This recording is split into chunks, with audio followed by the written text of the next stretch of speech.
公主殿下，你说太子哥哥看了我的脸会怎么想？他恐怕会让你跪下来给我道歉吧。一个小邪典你怎么告状呢？这样血肉模糊的才好看，对吧？你这样对我，他们不会放过你的。你不是老喜欢玩我的寝殿袍吗？既然如此，那你就在这里发烂发臭吧。怎么是你？不是你的嫣儿妹妹，所以你失望了。他是太子的救命恩人，公主是不是误会了什么？前世我每次怀疑他跟林嫣儿有点什么的时候，他总是指责我太过善妒，直到死我才知道，原来林嫣儿不止救过我兄长，还救过顾景轩。不过顾景轩一直想用我的身份权势扳倒他哥，所以才在新婚夜翻脸。那个时候他已经是侯府世子。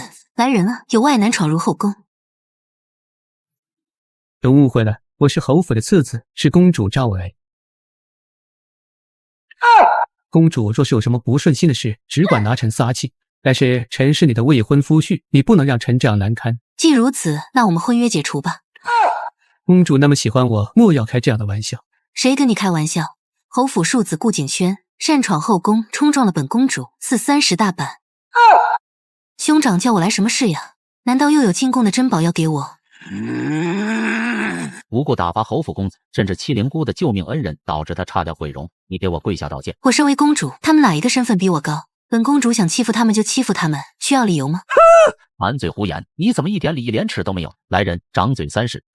公主，你犯了错就要承担后果，乖乖的吧。谁敢过来，本公主就将他当场赐死。兄长，你要是喜欢林嫣儿，就将人收入东宫不行吗？如今你俩无媒无聘，却做着男女之事，不知廉耻的是兄长才是。公主殿下，你不喜欢我，我可以受着，可太子是你的兄长，你怎么能这么污蔑他呢？绿月，我不知道你在闹什么，你的行为真的很让我失望。皇宫里允许你们放屁了吗？令月，你还有没有点公主的教养？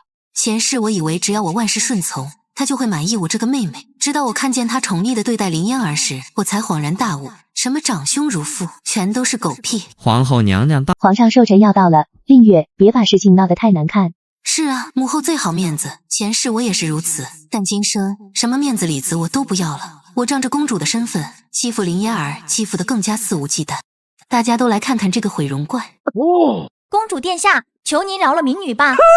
你怕不是在做梦？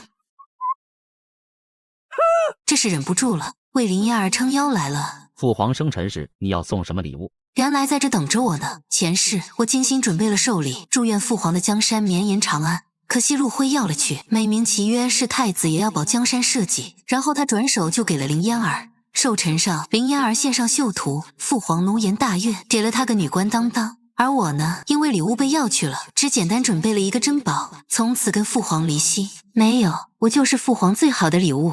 姑最近为国为民伤了神，不如你为姑绣一副让父皇满意的寿礼吧。关我屁事！真是敬酒不吃吃罚酒，你别后悔。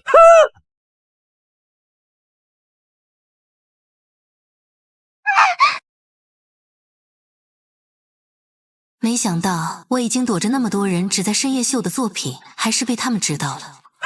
公主又怎么样？你的未婚夫不向着你，太子也不向着你，现在你能嚣张，可等太子登基呢？到那时我就是皇后，而你注定只能被我踩在脚下。喂，贱人！你就在这里待着吧。身为唯一嫡女的你没有参加寿宴，不知皇上会作何感想？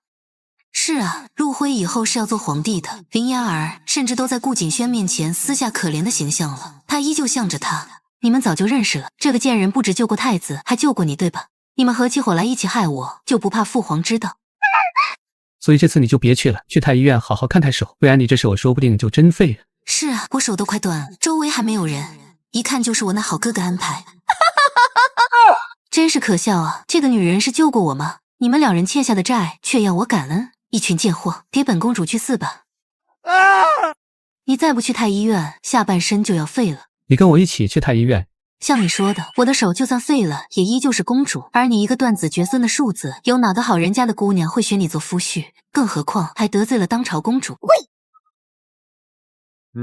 这寿礼不错，父皇，这是女儿准备的寿礼，却被林嫣儿抢走了。太子身为儿臣的兄长，却抢夺妹妹苦心成果，给外人沽名钓誉。世间只有我一人会这种秀法，这也敢冒充。三个恬不知耻的东西，一个不顾手足亲情，另一个冒犯天威欺君罔上，还有一个做帮凶，这可是要灭九门的大罪。全场沉寂，大家连呼吸都停滞了。3个，除了他们俩还有谁？另外一个就是鹦鹉侯府的二公子顾景轩。我之所以现在才赶来正殿，全都是拜他所赐。什么？他威胁我不要妨碍林燕儿的前途，我不听，他就要拿剑砍了我的手，让我一辈子都做不成绣品。混账！老子要一剑戳死这个小畜生！不是什么大事，找御医来看看就是了，何必把好好的宴会闹成这样？大家都接着喝酒，来继续奏乐。原来我怎么不曾发现他这么偏心？父皇，顾景轩见色忘义，实非良配，儿臣不愿意嫁给这样的人，请父皇做主，解除我和他的婚约。父皇，令月近日像是鬼上身一样，神志不清，说话颠三倒四，没一句话是真的，未必会记。儿臣这就把他带下去。这是想要搅浑水，把我打成疯子，颠倒黑白，护住他心爱的小白花呢？皇上，公主最近神志不清，疑似被什么不干净的东西缠住了，还请皇上将公主关押起来，请人驱邪做法，不然只怕会酿成大祸。朕听令月说，刚刚你拦住他不让他过来，可是真的？顾景轩这蠢货，我父皇不是昏聩无能的傻子，他凭什么以为堂堂帝王会被他忽悠着出手？臣不是故意的。放肆！公主身为金枝玉，你又是她的未婚夫，不说保护她，反而出手伤害。不仅如此，还倒打一耙，恶人告状，污蔑栽赃朕的女儿，真是狗胆包天。父皇，今日顾景轩为了林燕儿这样残害儿臣，我们已经撕破脸结怨。日后儿臣若是没了父皇庇佑，他会不会斩草除根？我操！此人薄情寡义，满口谎言，不是良配。还请父皇为儿臣做主，废除婚约。上一世虽然我与顾景轩青梅竹马，却从未想过成婚一事。他只是个庶子，身份低微，而我却是皇后所出的嫡长公主，是顾景轩软硬兼施，以死逼着我苦苦求来了这桩亲事。可他只是想利用我的身份抢夺侯府的家业，我今天一定要将这婚退了。令月和顾家庶子的婚约作废。顾景轩伤害皇家之人，杖责40，关押天牢1个月，好好反省。我操！你他妈！太子，你这个态度是还不认错？这件事他是做的不太合适，虽然是好心，到底惹了点麻烦，不如罚他为皇上抄写10卷求福经吧。令月本想说什么，皇后狠狠剜了他一眼，似乎是要生吃了他。那眼神哪里像我的亲生母亲，倒像是世仇。我没有出现在寿宴，他不慌，被伤成那样，他毫无感觉。可哥哥有了麻烦，他就慌了，也有感觉了。太子便罢了，至于这个抢功冒名的，拉出去杖毙。陆辉立马挡在林燕面前，不能杖毙燕儿，谁都不许碰他一根指头。这可是欺君之罪，没灭他9族都算是轻的，你是有什么不满？这件事不怪燕儿，都怪令月，要杖毙也该杖毙他才是。怎么就怪我了？要不是你非跑过来告诉大家这东西是你绣的，燕儿就不会被父皇迁怒了。你凭什么为自己申冤，说出真相？满朝文武都被他这句话给整沉默了。听你这话意思，就是我大冤种，活该倒霉，给这个贱人做贡献呗。你不就是嫉妒燕儿，不过是出身高贵罢了，其他地方全部加起来都不及燕儿一根头发丝。混账！今日的事只不过是民女的一份苦心，想让皇上收到喜欢的寿礼，龙颜大悦，没想到反而惹怒了皇上，招来杀身之祸。还请皇上顾及曾经民女对皇室的恩情，功过相抵，饶了民女一命吧。请恕臣多言之罪。要是没记错的话，太子被救一事是林姑娘主动拒绝皇上赏赐，当时表现得那么清高，博得了不少人称赞。怎么现在又自打脸，挟恩图报？林燕儿含恨看向出生的人，在看清对方的脸后，眨巴着眼睛变成了娇羞。令月也看过去，竟然是他，新晋首辅萧星辰，年纪轻轻就连中3元，又青云直上，迅速爬到这个高位，还长得十分俊美。陆辉和顾景轩也算是长得人模狗样了，是京城公认的翩翩君子。然而和他一比，就彻底成了渣渣。这是我们皇室的家事，轮不到你一个外人开口。天家无私事，皇上显然已动怒，身为臣子，有责任为君分忧。行了，今天这么好的日子，闹成这样是想让全天下人看笑话吗？这个林姑娘也是一片好心，太子更是孝顺，都怪令月心眼太小了点。谁送这份寿礼，最后不都是让皇上开心吗？非要争这个名，寿宴见血不吉利，还请皇上收回成命吧。差不多就得了，我看你最近很有些不懂规矩，晚些让我宫里的老嬷嬷好好教你，什么叫公主的气度和心胸。皇帝也是被这乱七八糟的情形弄烦了。看在皇后求情的份上，淫是死罪可免，活罪难逃。现在立即当着所有人的面打40板子，以后永远不许进宫。不行，怎么可以这样？父皇饶了燕儿吧。皇帝袖子一甩离开。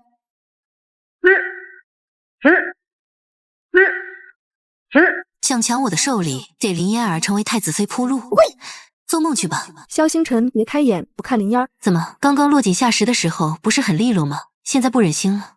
殿下说笑吧，臣并非是对这种人不忍心，只是不想脏了眼睛，看了别的女人身子，日后被心上人调侃罢了。令月撞上林烟儿妒恨的眼神，陆辉还在旁边心碎呢，他这么明显一副盯上新目标的样子，不太合适吧？既然公主已和顾家二公子退了婚，那便是自由之身，不知臣是否有这个荣幸，改日约公主一起喝茶。为了扳倒太子，我必须多认识一些人脉，这么好的人选可不能推了，就算没派上用场，能气一气林燕儿也值得。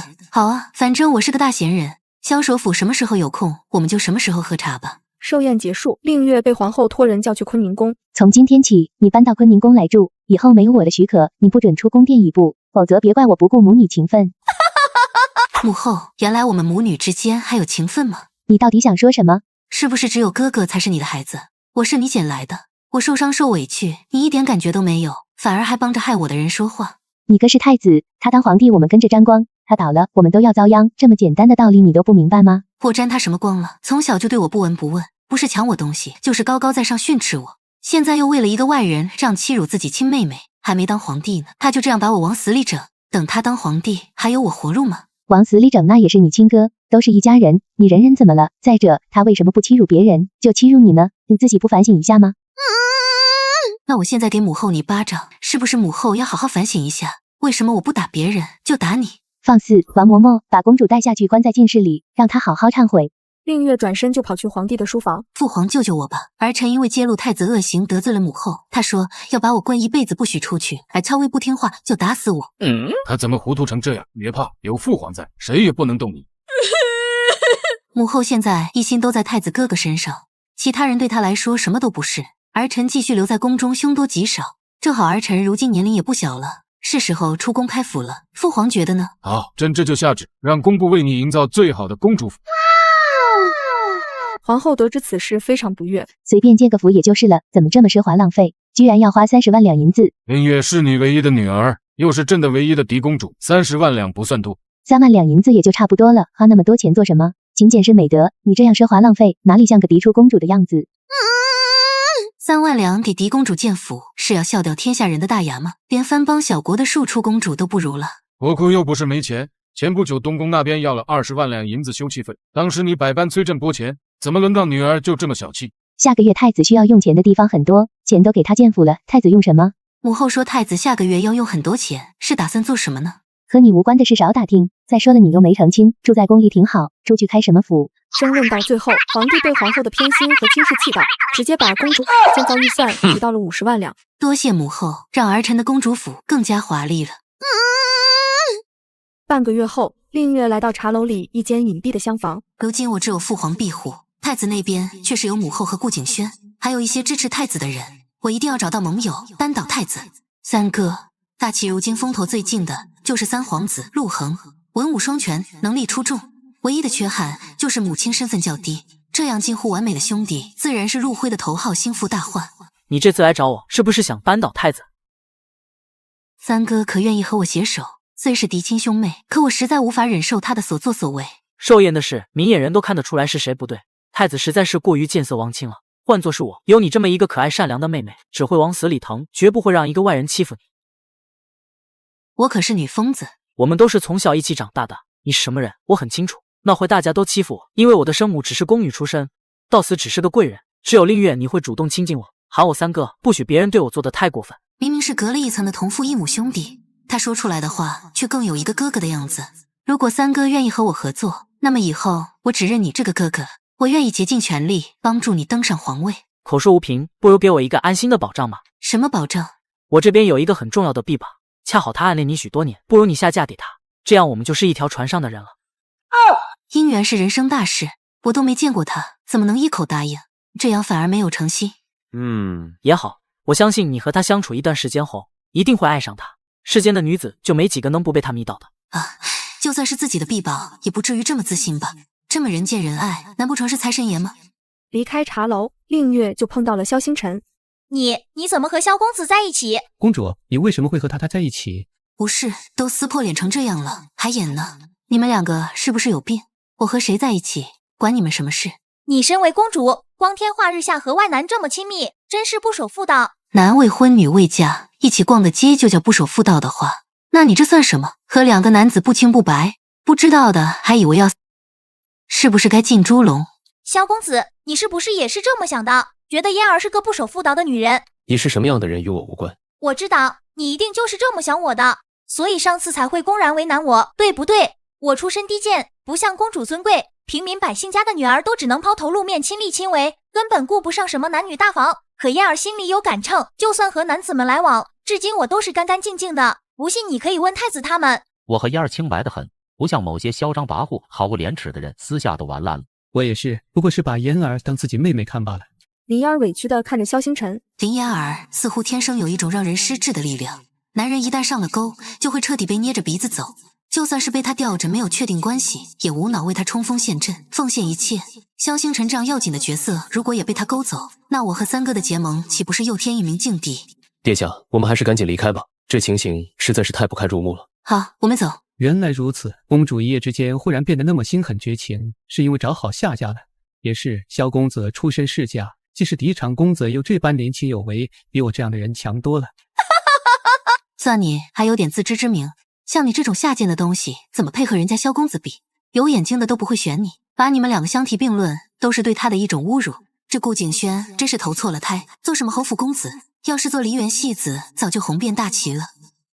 萧公子还真是不挑，以你的身份地位，大齐那么多闺女都随你挑选，怎么偏偏选中这么一个声名狼藉的疯子公主，连带着把你的风评都毁了？映月公主是正经尊贵的金枝玉叶，秀外慧中，圣眷正浓，何来声名狼藉？倒是顾公子你见异思迁，恩将仇报，把难得攀附来的亲事都给做没了，是惊出不少人的笑料，这怎么好意思和我说风评这个词的？说得好，该赏。萧公子想要什么奖励，尽管开口。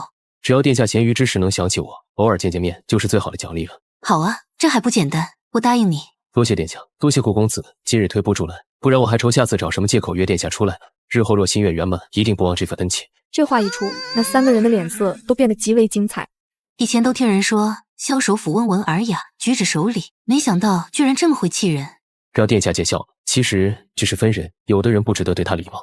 今日之事，多谢殿下，无需道谢。其实我也是有私心，太子无德无能，朝中早就暗流汹涌，身为首府难以袖手旁观，只求殿下把我看作自己人，将来庇护周全。萧首府这话可是在取笑我，我没有实权，你庇护我还差不多。没有实权就去争取抢，现在开始行动还不算迟。天恩难定，若不尽早站稳脚跟，日后圣宠不在之时，大概率会被那三个人报复。还请放手去筹谋争取，用得着的地方尽管开口，我会永远忠诚于殿下。你今日说的，我记住了。令月做生意，开绣房，永乐商行声名大噪，令月一个月赚的都快赶上他好些年的赏赐了。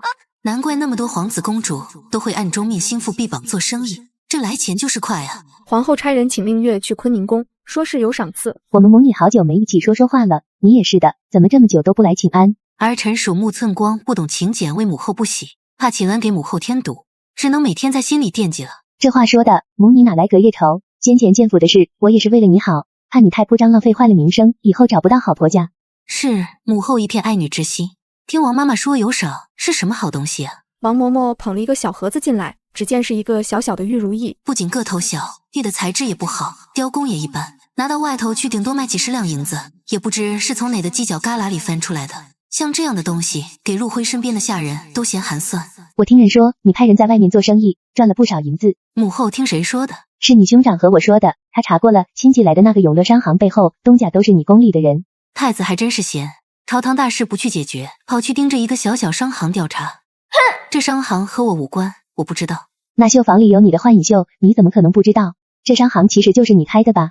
幻影绣我传授给了不少人，可能谁把机密卖给了绣房呢？别装了，这里没有外人，承认了又不会怎么样。那萧家和鹦鹉侯府都过去捧场了，不是看你面子是看谁的。你一个公主没什么花钱的地方，赚这么多钱做什么？最后不还是便宜了驸马？不如拿来给母后帮你保管，以后不怕夫家吞了。我可是公主，夫家在我面前也不过是臣，谁这么狗胆包天，欺负到皇家之人头上来了？你不肯给，那就借吧，我也不要多的，300万两银子就行，等你兄长事情办好了自然还你。他要那么多钱做什么？总之是正经用处，你别问那么多。这是做母后的头一次向你开口，你怎么好意思拒绝？别说还承诺会还，就算不还也是应该的。你身为妹妹，本来就该扶持自己的兄弟，不主动送上来就算了，还非要人开口，有你这么自私两宝的人吗？ 300万两怕是不够吧？我直接把自己的身家全都清卖，凑个1000万两给太子，然后搬来这宫中，天天看母后。哦，你真的能凑齐1000万两，那不错，挺懂事的。不过你看我做什么？看你的脸皮有多厚。目无尊长的孽障，居然敢辱骂自己母后！来人，给我好好教训他！令月拔腿就跑到御书房，跪下把刚刚发生的事夸张了7、8分说了。儿臣实在拿不出300万两。母后说若是不给，就要派人好好教训儿臣。父皇，救救儿臣！300万两！不闹，朕这就去问问太子到底是捅了什么娄子，居然不敢和朕说，而是找自己妹妹开这么大的口。后来，帝后因为这件事差点翻脸，皇帝下令严查太子最近花销。公主，派去查探的人说林嫣儿开了个善堂，现在排队的那些混子故意当着人的面百般夸赞林嫣儿，只要让她听到了，就能得到铜钱和碎银。难怪母后那么早就开始算计国库的钱，还拉下脸想从我这里弄银子。这种乱来的善堂开久了，金山银山都打不住。看样子是时候往东宫那边安插属于自己的眼线。公主府建成，令月宴请满朝文武，满京勋贵，那可是不少人啊，大厅装得下吗？傻丫头，别说大厅了，侧厅都不一定坐得满呢。发疯一时爽，可代价就是被这些顽固的人在心底鄙夷否定，而偏偏这些顽固的人占了世人的大多数。像我这样离经叛道、不要形象的公主，又没什么实权，他们怎么可能来讨好拉拢我呢？帖子发出去后，大部分人都找了借口推辞，甚至还有人直接不开门的。怎么回事？这可是公主府的邀请啊！怎么？公主又怎么样？没有实权却有敌人的公主，还不如五品官呢。陆辉再怎么不如陆恒，毕竟是名正言顺的太子，跟随之人不少。母后最近有点崩形象，然而她的娘家依旧强势，在朝中是不可小觑的势力，而我什么都没有。殿下，我备了一点薄礼，庆贺此次乔迁之喜，希望您喜欢。这些花束回喜欢，萧公子费心了，改日一定好好回谢。我已经收到了最好的回礼，那便是看到殿下眼睛发亮的模样。有些不甚起眼的低品官员及家属前来道贺。三殿下让我们几个前来投奔殿下，以后咱们的身家前途乃至性命都仰仗公主了。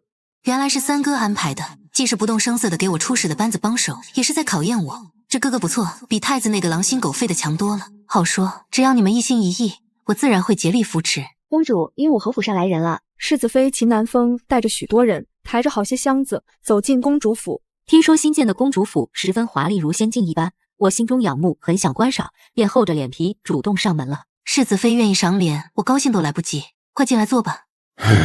殿下，其实今日前来不仅仅是我自己的意思。哦，那还有谁的意思呢？还有我夫君的意思。先前的事顾景轩对不起殿下，我们和老侯爷都心中愧疚，只是不便公然道歉。你们不是已经道过歉了吗？先前绣坊捧场的事我还记得呢。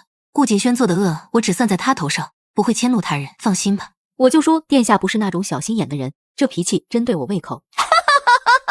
宴散后，令月躺了整整一天，总算是清醒过来。令月躺在寝室，吉祥端来醒酒汤。公主，林嫣儿开的那个善堂出事了，银子不够了，给的东西比以前少了很多，惹来许多不满。再加上那顾景轩发现好些所谓平民其实是骗东西的混混，把他们直接全赶走，得罪了这些人。就陆恒那个砸钱的法子，没有母后替他捞钱，根本撑不了太久。而他急着为林嫣儿洗白造势，把那些人的胃口都撑大了。不继续加码，尚且有可能被埋怨，何况缩减，简直活该。饭后，令月戴上面纱出了公主府，去巡看永乐商行名下的那些店铺，发现一个老婆子潜入了绣坊后院。好大的狗胆，居然把心思动在了本公主的产业上！你们也不打听打听，我疯子的名号是怎么来的？老婆子和一个老绣娘被捆着丢在了令月面前。公主府里但凡是不听话的下人，全都被割舌头、挖眼睛、砍掉腿，做成了人质。你们没听说过吗？公主息怒，老身也是没有办法，是林姑娘逼我。原来是林嫣儿盯上了我的幻影秀啊，估计是想大捞一笔，缓解善堂的危机。吉祥，我先前让你收买训练的那些人，现在可用得上。虽然不是个个都出色顶尖，但也不至于会坏事。公主尽管放心吩咐。那就好，你给我打听打听，那林嫣儿最近都何时出门，在何处活动，回来一五一十告诉我，然后安排好人，照我说的做。林嫣儿最近一直在听雨楼喝茶，刚走到门口就被人拦住。这不是菩萨姑娘吗？行行好，赏我们一点银子吧。滚远点，脏死了！是不是认错了？菩萨姑娘不是一直怜惜贫苦之人的吗？怎么会？你们别这样，我今天出来身上没带银子，下次再给你们。林嫣儿被假乞丐撕扯衣服，都说了下次，别再缠着我了，不然我让太子弄死你们！好家伙，开口就要弄死人，他是不是鬼上身了啊？臭娘们，居然敢叫人摸黑报复，让你好好尝尝咱们的手段！林嫣儿在众目睽睽之下倒栽葱进了大粪桶内。秦南风来到茶楼里，坐在令月对面。我真是恶人还需恶人磨，那装腔作势的东西遇到蛮不讲理的恶霸，真够精彩的。世子妃为何这么高兴？你不喜欢林嫣儿吗？之前林嫣儿故意支开顾景轩，不小心掉进湖里，穿着湿哒哒的衣服和我夫君说冷，要他温暖他。你说他是不是贱得慌？我夫君最恨这种轻浮下作之人，当场掉头就走了。比起掉头就走，还是一脚给他踹回去更解恨。他当时何尝不想这么做呢？还不是看在那顾景轩的面上才勉强忍住，虽然心不和，到底是手足，不好彻底撕破脸。你们顾忌着手足之情，那顾景轩却是未必。我模糊听人说，世子书房的一个小厮其实是顾景轩的人，通过这个小厮掌握了不少世子的情报，就是不知道他想利用这些情报做什么呢？这件事我前世快成亲时才知道，还是顾景轩得意洋洋亲口说的。之所以会肆无忌惮泄露这个秘密，一是拿定了我对他死心塌地不会说出去，二是觉得我命不久矣了吧。事情不小，我得立即回去和夫君商量，让他留心，改日一定亲自上门陪公主痛快喝一场。前世我以为是顾承业运道不济，总是遇上倒霉事，其实根本就是他用极其下作肮脏的法子，害死了有底线有良知的顾承业夫妇。他最好是和林嫣儿入灰锁死一辈子，别来祸害其他人。3天后，令月在茶楼里喝茶，萧星辰来偶遇。林嫣儿那事可是殿下的手笔？是，不过这只是个开始，敢打我幻影秀的主意，这点惩罚还不够。实在是太快人心。说起来，此事我该感谢殿下，虽说不是为了我出手，到底是让我避开不少麻烦。此话怎讲？最近时常在外面与此人相遇，并发生一些怪事。1次2次就罢了，次数多了，极其令人困扰。多亏了殿下稍作惩戒，他如今在东宫称病不出，我也总算可以放心出门了。看来他对他还挺上心的，宁可冒着被砸鸡蛋菜叶的风险，也要接近他。不知陆辉和顾景轩得知此事，会是什么样的反应呢？这林嫣儿看似轻浮毛躁，可身上有种很不对的气息，不知是不是我的错觉，好像是能蛊惑人心。我也有类似的感觉。陆辉再怎么见色忘义，资质普通，至少脑子还是比较正常的。顾景轩就更不用说了，一肚子坏水，和蠢货这个词不太挨边。可两人遇到他之后，就和中了蛊一样，笔致尽失。只要是和他有关的事，他们就无脑维护，冲锋陷阵，其他什么脸面利益都顾不上。所以殿下对付他的时候，一定要多留几分心，不要轻敌。我之所以不过多干涉，是为了殿下的历练。当然，也无需太过缩手缩脚，我会一直站在殿下这边。令月和萧星辰都低估了灵儿的心理素质和脸皮厚度，竟然还不到1个月又开始出门纠缠起萧星辰。令月刚和萧星辰在茶楼碰面，灵儿就跟了上来。萧公子，好巧，令月，你怎么也在这里？见到公主不下跪行礼，还开口就是你我，谁给你的胆子？灵儿跪下行礼。刚才话该我问你才是，你怎么会在这里？茶楼又不是宫廷禁地，平民百姓自然都可以来。难不成公主这么嚣张霸道，自己到哪就不许别人靠近？太子都没有这么大的威风呢。真是狗咬吕洞宾，不识好人心。我明明是在关心你啊。关心民女？对啊，听说你前不久在这里被人按到粪桶里去了，吃了好多粪，难道不该对这个地方产生心理阴影吗？好臭，你是不是没洗干净啊？怎么你一靠近就有一股味道，刚刚明明还没有的。萧星辰十分配合地递过来一条熏了香的帕子。多谢萧公子，感觉好多了。我只是想做好事，虽然我被人那样侮辱，可我并不后悔。重来一次依旧会这么选择。弄脏的只是我的衣物，而不是我的心。无论下所的人如何羞辱嘲讽，我的灵魂永远干干净净，散发着香气。还真是一如既往，擅长给自己脸上贴金。那善堂是你建的吗？里面的米面药材是你出的钱吗？维护管理是你在做吗？你可真够不要脸的。我知道公主不喜欢我，可也用不着这样一而再再而三诋毁针对我和顾景轩清清白白。公主没必要因为嫉妒就这样为难我一个无依无靠的女子。我可是大齐最尊贵的公主，如今生活富足潇洒自在，身边又坐着这等天下无双的貌美贵公子，这福气天下有几个人能享受？倒是你，是不是心底早就嫉妒的发疯了？可惜你不是我，不配攀扯他。萧大人，不要拆穿我，就让我先装一装，委屈你一下。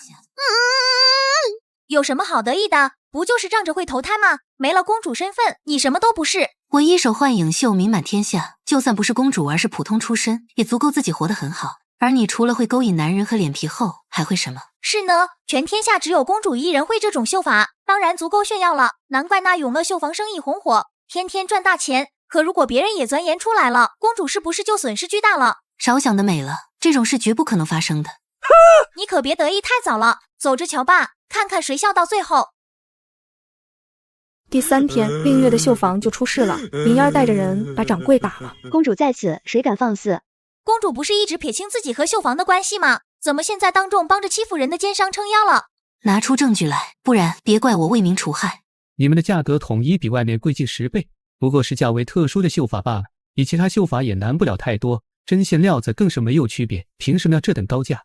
只怕是某些人仗着背后主子的身份，以此为遮掩，弄些见不得光的权钱交易罢了。同为商人，我就看不惯这样的行径。你们来这里买东西，就是助长这样的歪风邪气，排挤良心商家，大家说对不对？百姓们开始抱怨，公主，大家都对你不满呢，这你能忍？这是想要逼我发疯，之后我就会被栽赃成欺压百姓、横行霸道。可惜我猜不上这个当。永乐绣坊向来是明码标价，童叟无欺，又有一句话叫千金难买心头好，大家觉得值，愿意捧场是好事，觉得不值，摇摇头离开也没人拦，是不是？怎么就被林老板说的像是贼窝匪寨呢？公主说的没错，贵有贵的道理。听说那幻影秀的确与众不同，原来是同行相争，利用咱们。公主不要顾左右而言他，这绣坊最大的问题不是定价，而是私下那些不法勾当。本公主乃皇室之人，即便定了罪，也自有宗府处置。何况无罪，哪里轮得到你这种贱人指手画脚？来人，给我把这个不知尊卑的东西狠狠掌嘴！打他！住手！你们住手！不要再打了！不要再打了！住手！就算顾哥哥有疏忽的地方，公主也不必下此狠手，难不成是想灭口吗？疏忽？你的意思是他说的是对的？很好，又来一个找掌嘴的，吉祥。民女没有这个意思，民女只是觉得得饶人处且饶人，不过是说错话就当众打死，实在是太跋扈残忍了。说错话也要看什么场合，况且我只是让人掌他的嘴，还从没听说过人被耳光活活打死的。倒是林老板故意挑衅巡视，又夸大其词，言语逼迫，实在是其心可诛。给我一起打！公主恕罪，并非我们有意违抗，太子有令任何人不得伤害林小姐，若是她有半点损伤，我们的命就保不住了。停手吧！大家都听到他们说的话了吗？林老板的背后靠山是太子，可他却反咬一口。这种不要脸没良心的人，卖出去的能是什么好东西？大家可千万别上他的当。幻影秀只有永乐绣坊有，其他都是假冒伪劣。明知道太子会迁怒身边的护卫，林老板还肆无忌惮地挑衅栽赃本公主，说明他根本不把这些人的性命放在心上，更想利用他们当本公主坐实了凶恶之名。这么歹毒的心思，哪里配得上菩萨姑娘这个称呼？叫恶鬼女还差不多。林燕见势不妙，拉着顾颖轩落荒而逃。林燕的绣坊比约定时间更早出了第一批货，一时间她的绣坊比刚开业那会儿更加门庭若市。吉祥跑进公主府来给令月汇报。公主，排期定制幻影秀的几户人家反悔了，说是宁可不要定金，让我们别做了。定金全部返还，然后把这些人家的名单都记下来，以后再也不许卖他们幻影秀。公主，本来咱们绣坊的客人就变少了，这样会不会影响后头生意？如果这次由着他们试探拿捏，才会真正影响生意。若不拿出强硬些的态度应对，以后熟客们岂不是也有样学样，不把我这个公主放在眼里？也幸好我有先见之明，并没有把所有的筹码都压在绣坊上，更没有只经营永乐商行。没多久，林燕便把令月和萧星辰堵在了茶楼。要是我没记错的话，这一层被我包下了。谁让你过来的？公主别这么大火气，今日民女来不是来吵架的，而是想和公主谈生意呢。哦，谈生意。民女听说公主的绣坊快要开不下去了，其他铺子的生意也不如以往红火。公主最近应该很缺银钱吧？眼睛长着没用，可以挖了喂狗。我是公主，享有10亿，还有父皇的赏赐，又不是只有一条赚钱的门路。我当然知道公主有10亿和赏赐，可那些都是有限的，怎么可能撑得起公主现在这般奢华的生活？民女也是好心，想只给公主一条路缓解银钱的紧张，省得打肿脸充胖子，拆东墙补西墙，最后成为萧公子眼里的笑话。林老板慎言，殿下无论是挥霍还是减少，萧某都不会改变对其看法，即便捧上全部身家，只求殿下一笑也甘心。公主一看就是不擅长经营生意的，与其眼睁睁看着名下店铺关门大吉，不如转卖给有能力的人，至少还能继续潇洒奢侈一段时日。公主觉得呢？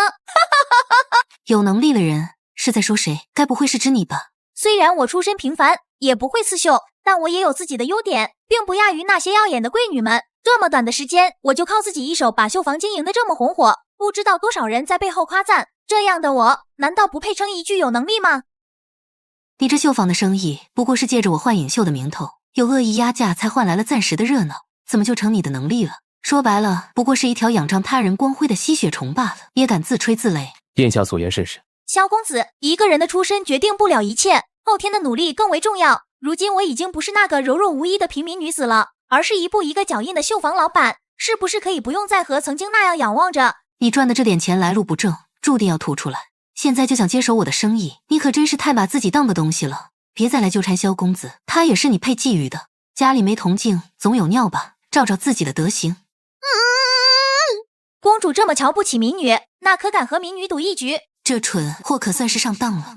赌什么？就赌民女的绣房能不能彻底胜过公主的永乐绣房。若是我赢了，公主要当着所有人的面承认自己不如我，并且把萧公子让出来陪我一天。那你若是输了呢？民女任凭公主处置。萧公子，你是活人不是物件，这个赌约牵扯到你，得问问你的意见，你可愿意？若殿下想赌，我奉陪。令月站起身，居高临下的看着林烟。既然你想不开，非要来找死，那我也只好成全。如果你输了，就在永乐绣坊的门口跪着学狗叫3天，如何？好，一言既出，驷马难追。萧星辰叫人送来纸笔，亲手写下赌约细节。林烟带着文书恋恋不舍的离开。早知道该让其他人来写这个，一想到他会对你的文书做些什么恶心的事，我就头皮发麻。殿下后悔的只是这个。放心，我不会输的。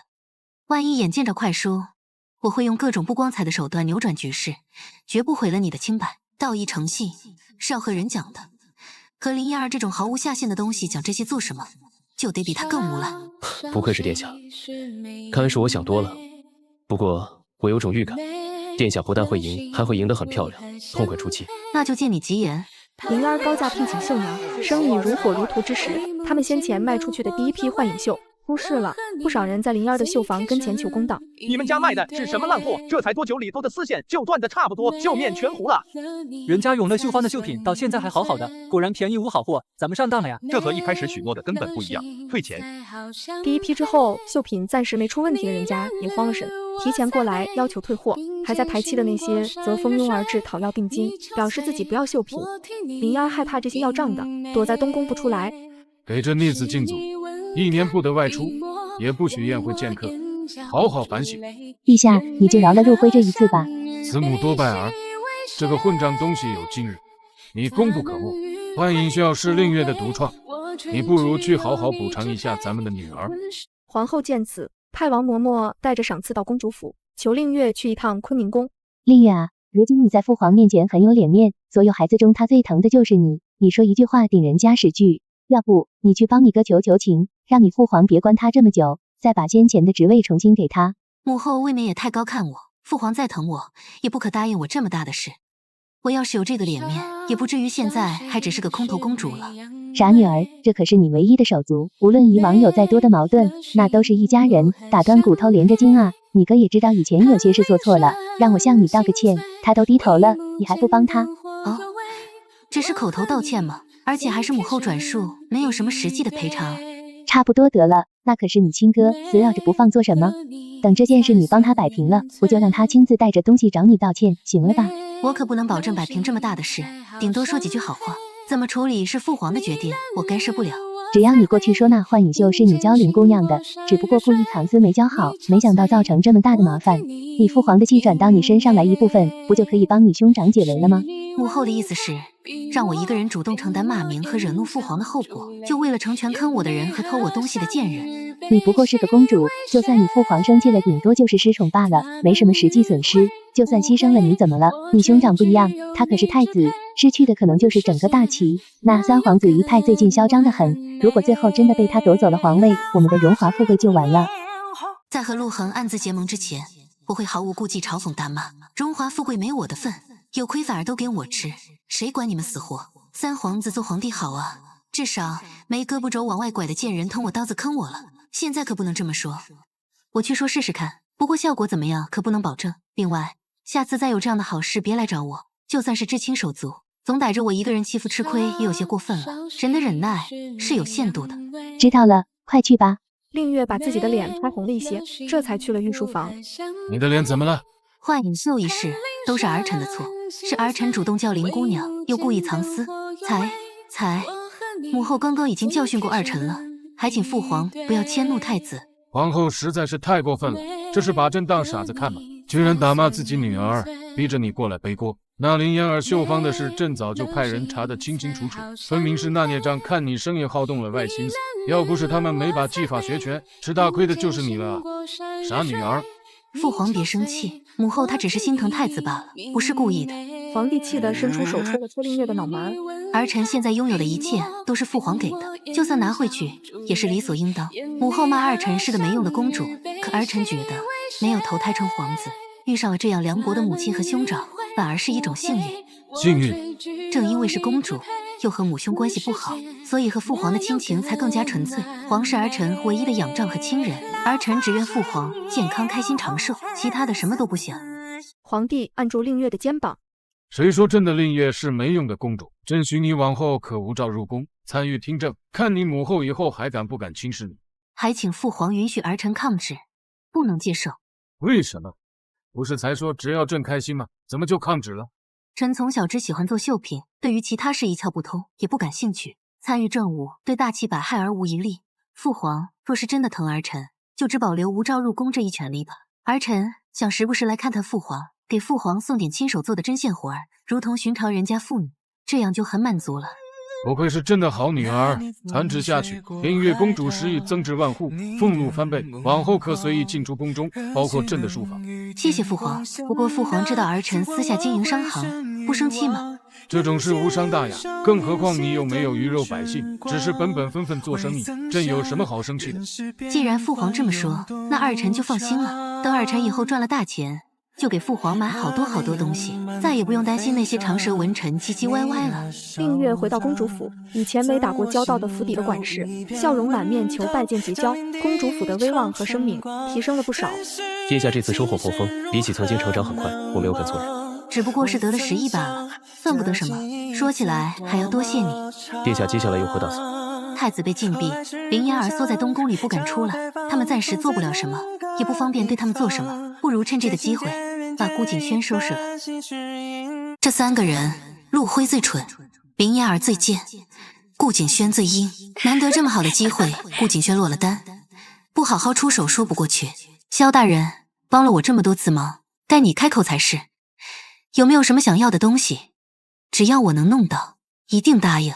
若殿下肯赏脸，还请让我为殿下画一幅花中美人图，作为传家之物。就这，会不会太简单了？要不你再想个别的？是。如果还要加上一条的话，还请殿下答应我，不要让别人来画，以后只许我一人动笔。好，我答应你。萧星辰请令月去他府上小坐，顺带画像。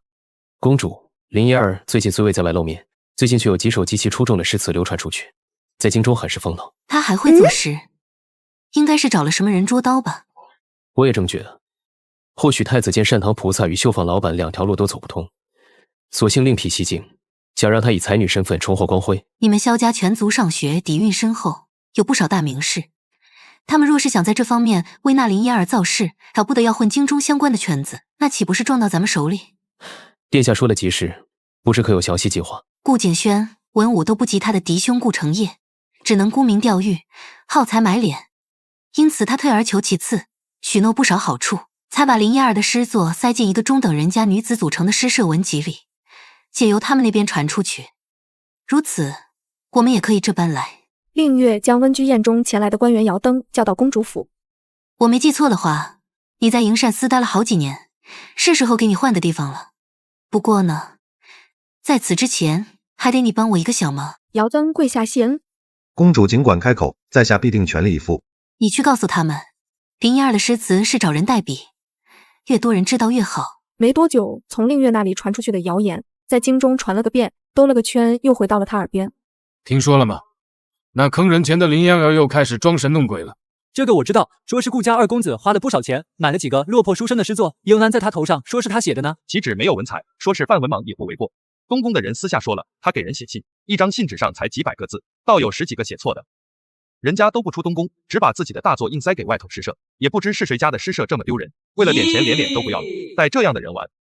映月去诗社看戏，如今嫣儿最后一条翻身的路被毁掉，公主是不是很得意？你这屁放的我不是很爱听，自己有本事那才叫翻身，没本事不过是翻船罢了。一个连三字经都能认错字的蠢货，也给他弄出来才女之名，不是自取其辱吗？他看得懂自己那些大作吗？所以公主这是承认了这次的事是自己出的手。是，你能拿我怎么样？我不只要收拾他，还有你也跑不了。我不会让任何人妨碍嫣儿的前途，别说是你，哪怕是天王老子也不行。趁我还念旧情，最好提前收手，否则……映月，我直接上去一脚把顾影轩踹倒在地。爹脸不要脸的东西，今儿才迟动手一会儿，就这么不知天高地厚，居然威胁起本公主来了。顾景轩，你是不是有什么特殊的癖好啊？每次都来我这讨打，一段时间不受点伤就皮痒痒。既然如此，那我就满足你。你们几个，给我狠狠揍他！才刚动手一会儿，侯府的人就赶过来对着求情。公主息怒，二公子最近身子不大好，吃药吃多了，一时糊涂说错了话，还请不要和他计较。目前顾景轩并没有和鹦鹉侯府彻底分割，我把他打死打残了，伤的是老侯爷的脸和心，对我的大计也不太有利。等顾景轩和鹦鹉侯府彻底决裂，成了他们的眼中钉肉中刺，到时候我再彻底弄死他才是一举多得。回去和你们老侯爷说一声，二公子大概就是在家里憋太久了，才憋出这不知死活的毛病来，得时不时找人拿条绳子把他牵着出去溜一溜，这样才不至于发疯，明白吗？顾影轩被侯府的人抬走。那顾景轩对殿下这般不敬，也是心中有什么倚仗？什么倚仗？或许他觉得公主对他还有余情，不会真的拿他怎么样吧？我人生最大的污点就是这样的贱人订过婚，一想到这事就恶心。他冒犯殿下不止一次了，然而除了皮肉之苦外，并没有受到什么实际的惩罚，所以在我们这种旁人看来，难免有些误会。别人这么想也就算了，你这么个聪明人，怎么也跟着糊涂起来？现在不动真格不是因为心软，而是时机未到。鹦鹉侯府其他人还算明事理，我现在羽翼未丰，何必急着树敌坏事？如果是刚重生回来的那会儿，我说不定早就不顾一切扑上去和他同归于尽了。可现在情形不同，我还恨他们，但也多了清醒和长远的想头。这一世，我要富贵无双，权势滔天，扬眉吐气获得幸福。我要他们眼睁睁看着我一步步抢走他们觊觎的一切，受尽折磨，落魄痛苦，走上绝路。原来如此，虽然隐隐猜到，但还是要听殿下亲口说出来，方才安心。安心吧，我要是那种没出息原谅仇人的怂货，你也别跟随我了，直接一剑刺死我得了，省得糟蹋粮食。殿下说笑了，我怎么舍得对你下手？如果殿下哪天心软改变了主意，我不会再散漫旁观，而是直接出手，永绝后患，避免殿下犯错。好，正好诗社那事还没了结，他是推波助澜的人，必然会下场，索性就借着这个机会一起收拾了吧。顾影轩利用侯府的人脉，逼着诗社里一位小姐作为推荐人，含糊其辞保举林嫣入社，直到诗集出来后，才透露所谓双目居士就是林嫣，导致社长黄小姐贪图1000两银票，遮脸皮为她造势。世家小姐在诗社里讨论应对之策，不如咱们都拼着破些银子，在德月楼那边举办一场公开诗会，请一位名士来现场出题，当众品评，如何？就算姐妹们做的不甚出彩，好歹也能发挥出平时的水平，让大家知道诗集册子里我们的诗词都是自己写的，没有掺一点假。还是你脑子好，我怎么就没想到这个办法呢？此事不强求各位愿意来的每人交10两银子，我身为社长拿50两，德月楼一桌上等席面，再备办礼物请名士到场，这些钱差不多，不想来的可以不用交。映月在公主府里听到这些消息，辛苦你们妇女了，等这事了结，我答应你的不会忘记。公主一言九鼎，在下岂有半分不放心的。我命吉祥加大力度，把此事宣传的近乎满城皆知。听说了没？那皇家小姐组织的诗社要公开现场写诗了呢。这么有底气，应该都是自己写的，不像某个一直缩着不敢出门的才女。是呢，是骡子是马，现在可算是对比出来了。林嫣儿参加诗社对外诗会，令月前往德月楼的隐秘厢房。这林嫣儿绕着全场走是什么意思？念几句前人的诗就能赢得才女之名？名士拿起林嫣儿的诗看了一遍，好诗，愧是林姑娘，才华出众。全场掌声雷动。小女子不才，献丑了，多谢各位捧场。其实我这诗作算不上多好，不过是大家抬爱罢了。顾影轩趁着这波热度，花费重金为灵燕儿单独出了一本诗集《佳人寂寞吟》。萧星辰去公主府看望令月，不愧是才女，这名字起得惊世骇俗。就这，还是他含蓄收着了。以他的水准，取出更惊世骇俗的书名也不足为奇。殿下接下来打算如何做？万事俱备，只差一个合适的中间人。这个时候，自然是要我的好友世子妃出手了。令月把齐南风请到公主府说明计划。原来林燕儿的诗是抄的，公主，你这个法子好，我已经迫不及待想看她丢脸了，哈哈。林燕儿被邀请加入贵女诗社，躲在东宫一再推脱。贵女诗社罗婉宁去东宫传话，都这么长时间了，考虑好了没有？要是不想来的话就直说，以后绝不再和你多废话一个字。别敬酒不吃吃罚酒，给脸不要脸啊！我们答应入社，我准备了入社礼，也宴请诗社的贵女参加晚宴。秦南风迫不及待进公主府给令月汇报进展。为了这个妖精，顾景轩可真是倾尽所有，都不给自己留后路了。这又从何说起？太子因为先前擅唐秀芳一事思绪全无，最近又禁闭不能见人，没有弄钱的门道，经营林燕儿才女声名的一切花费都是顾景轩担负。这可不是一笔小数目，他哪来的这么多钱？要不是我和夫君策反了那个小厮，都不知道这个人有多奸诈。他平时总哭穷装可怜，实际上经常与人合伙，暗中坑侯府的钱，中饱私囊。以前我夫君还心软，想着他是一个没有官职的庶子，没有尽孝，经常会给些钱误他，一片真心都为了狗。不过他吞的那些钱，如今都吐了出来，而且很快就要打水漂了。顾景轩若是得知，他不惜动用自己全部人脉和老本制造的这场闹剧，只是给了林燕儿短暂的几天风光，然后挖了一个大坑，亲手把他心爱的女人推进去，彻底堵死他沽名钓誉的路，他会不会懊悔的半夜坐起来抽自己？顾影轩给林燕儿准备的晚宴，令月面纱遮脸也去了。虽然地方不算差，备办的东西也看得过去，可这样的聚会对贵女们来说稀松平常，并不值得对方摆出这么一副让他们占了便宜的模样。林燕儿的脸色当真好看，偏偏她必须要维持着她人淡如菊的才女人设。公主，你家萧首府怎么没来？不要乱说话，去掉前面2个字。好好，下次不说了。所以他人呢？他实在是太显眼，我让他去后头避着了，哪怕遮住脸。萧星辰那一身风姿气度也实在是太招人注意。那林燕儿本来就喜欢纠缠他，对他的身段气质想是刻骨铭心，一眼就能认出来。若是惊动了他和顾景轩，今天的好戏还能顺利看吗？你还真是狠心，我说怎么总觉得背后有股幽怨之气呢？林燕儿对这些贵女太殷勤。行了行了，赶紧做正事吧。不过是个诗社聚会，又不是认亲戚，这么殷勤做什么？开始以花为题对诗，林燕儿故技重施，又开始了她的表演。写个诗和鬼上身一样，能不能安静点？都被你吵得没有灵感了，能写写，不能写滚。罗小姐是不是太过分了点？我不过是酝酿词句罢了，又没有拦住不让你们写，总针对我做什么？针对你？你有什么资格让我针对？别把自己太当回事了。顾影轩给林燕儿打手势，不要招惹罗婉宁。怎么没资格？如今我可是京中有名的才女，你不过是怕我写的东西太好，抢你风头罢了。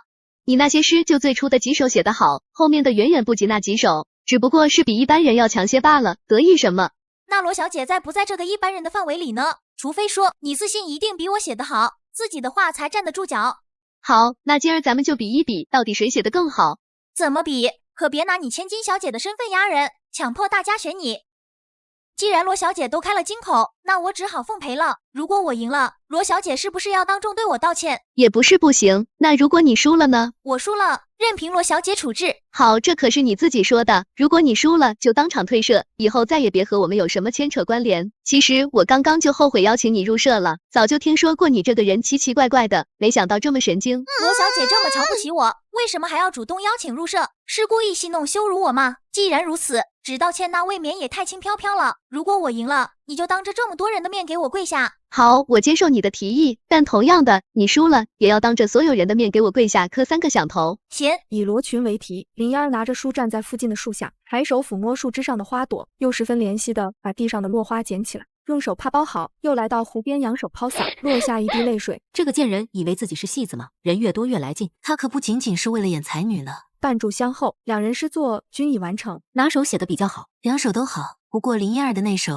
更胜一筹。这场比赛我赢得明明白白，罗小姐是不是该履行自己的承诺，当众给我下跪？够了，燕儿，不要为难罗小姐。是她先为难的我，今日之事大家都看在眼里，分明就是她先挑衅。今日若不立威，以后谁都不把我放在眼中，还得了？你别闹了，你到底是站在谁那边的？再啰嗦，以后我就不理你了。怎么，罗小姐是打算不讲信用，说话出尔反尔嘛，什么贵女，人品也不过如此，说出来的话和放屁一样，自己没本事还要挑衅人，输了又耍赖，这是所谓的高门大户人家的教养，还不如我这个平民出身的女子呢。果然，人高贵与否和身份背景没关系，我虽然没有显赫的出身，但我有高尚的品格，比某些人强多了。罗婉宁快急哭了，秦南风要去帮忙，令月拉住他，让我来吧。林老板口口声声说自己品格高尚，那为什么连自己亲手立下的文书都不认，至今逃避认输呢？林燕看到令月，下意识后退一步，真当京中人都得了忘事的病，不记得你做的那些恶心事了，故意抢别人绣坊生意，还没抢成功，说好的学狗叫呢？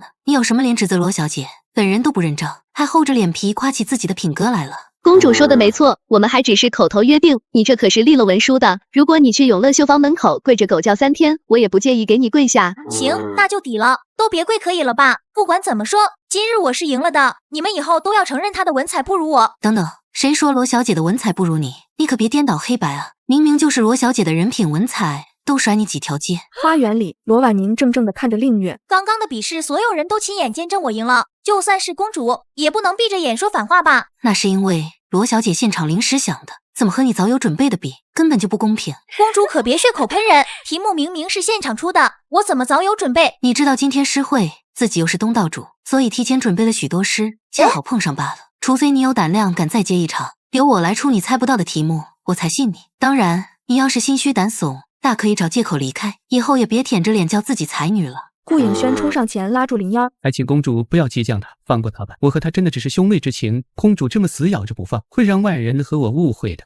顾二公子对自己未免也太过自信了。这京珠比你好的男子数不胜数，殿下他要是对你念念不忘，岂会那么果决推亲？以后说话过脑子，别在外随便玷辱殿下的名声。若是让皇上知道你今日言论，你猜他会不会觉得你对他的旨意不满，暗示他棒打鸳鸯？这位公子说的是顾某受教。走吧，言儿，改日再和大家相聚。萧公子，你也来看我做事吗？萧星辰摘下面纱。是呢，所以你愿意接受殿下的提议吗？既然是萧公子开口，那么我愿意。不可，言儿他们两人今日都在此，绝对有。在场的诸位可都听到了，林老板答应再比一场，此可是真才实学的比拼。若是他赢了，我公开道歉必心服口服，先前文书的事也一笔勾销若。是他输了，罗小姐上一局的惩罚作废，承认自己文采不如人，狗叫的事也要履行，如何？